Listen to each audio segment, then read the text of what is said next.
est-ce que cela ne vous fait pas craindre que tout ce mouvement de coup d'État qui se passe en Afrique atteigne quand même la République démocratique du Congo? D'ailleurs, tout ceci se passe après, parce que nous avons entendu ici des bruits, nous avons entendu parler de coups d'État avortés, de beaucoup de coups d'État ratés, parce que justement, certains officiers supérieurs de l'armée, certains opposants, certains hommes politiques, et d'ailleurs ici on dit d'ailleurs que même cette passation de pouvoir pacifique que nous avons vécue en République démocratique du Congo n'était qu'une passation de pouvoir de facettes. L'idée c'était, on va lui donner le pouvoir, on va l'éliminer dans les 2-3 mois qui vont suivre, et tout va redevenir comme dans le temps. Mais je voudrais d'abord rappeler à tous les Congolais que la RDC, après Lumumba et Kasavubu, n'a été dirigée que par des militaires. Donc nous, c'est différent que beaucoup d'autres pays africains. Nous n'avons été dirigés que par des militaires à un peu plus de 50 ans de pouvoir. Que par des militaires.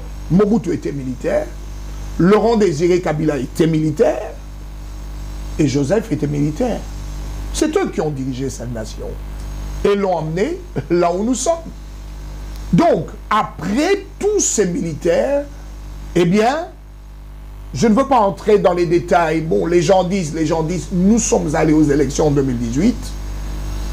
Le président de la République, fils de Dieu, a gagné ces élections.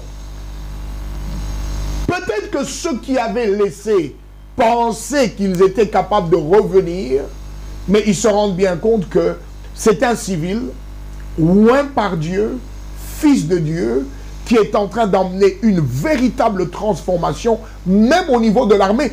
Vous pouvez imaginer que les militaires ont dirigé cette nation en délaissant notre armée, en allant jusqu'à détruire notre armée. La chosifier. La chosifier. Mais c'était des militaires. Il paraît que le jeune homme il était jeune, encore très jeune, quand il a pris le pouvoir, il paraît qu'il était général quoi, je ne sais plus, major. Général-major. Encore que il faut se demander à quel moment il était lieutenant, à quel moment il était major, à quel moment il était sous-lieutenant, lieutenant-colonel. Bon. Mais il était général-major. Et c'est comme ça qu'ils se sont amusés avec notre armée. Mais voilà un fils de Dieu, roi de Dieu, qui arrive et qui est en train de restructurer notre armée, qui est en train de redonner de la valeur à notre armée et qui est en train de relever cette armée. Eh bien, je crois que si on devait comparer, eh bien peut-être que celui qui est là, fils de Dieu, est peut-être le véritable général-major que l'armée devait avoir. Il est civil, il est commandant suprême, il a l'amour du Congo, il a l'amour des Congolais, il veut que notre armée soit la plus forte en Afrique et nous marchons vers cela. Et je crois que cette nation, peut-être que, bon, j'ai entendu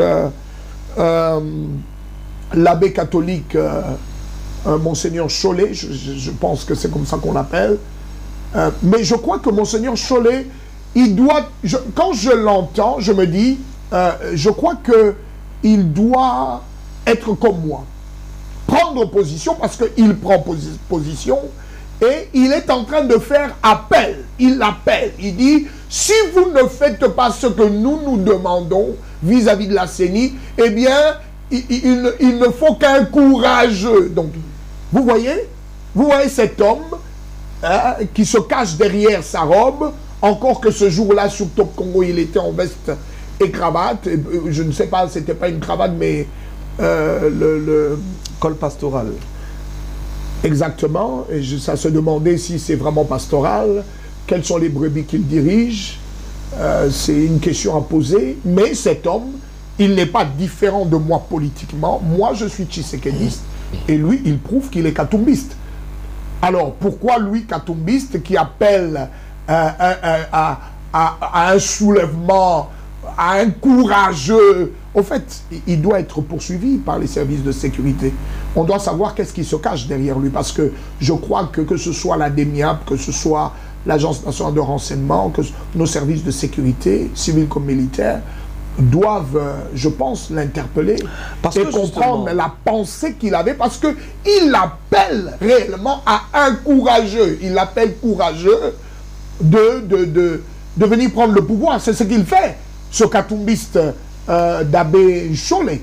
Donc, moi je crois que les gens il est en train de préparer psychologiquement le peuple à une prise de pouvoir forcée. Non, il est en train de le désirer, il est en train de le rechercher. Peut-être ils sont même en train de le fomenter. Eh bien, je crois que nos services de sécurité doivent être très prudents. Est-ce une probabilité ou une certitude? Parce qu'on a entendu d'ailleurs certains journalistes de leur obédience parler très clairement de ça, en disant oui, il y a un coup d'État.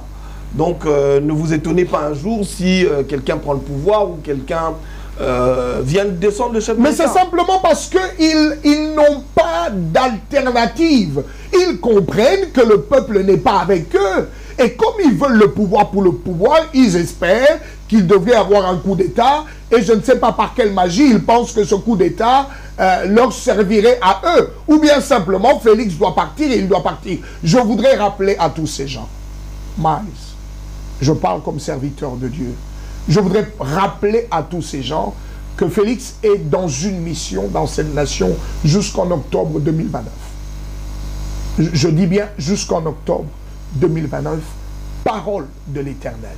Ils peuvent tout essayer. Ils ont d'ailleurs essayé plusieurs fois et je crois qu'ils ne se rendent toujours pas compte que l'homme, c'est la main de Dieu sur cette nation.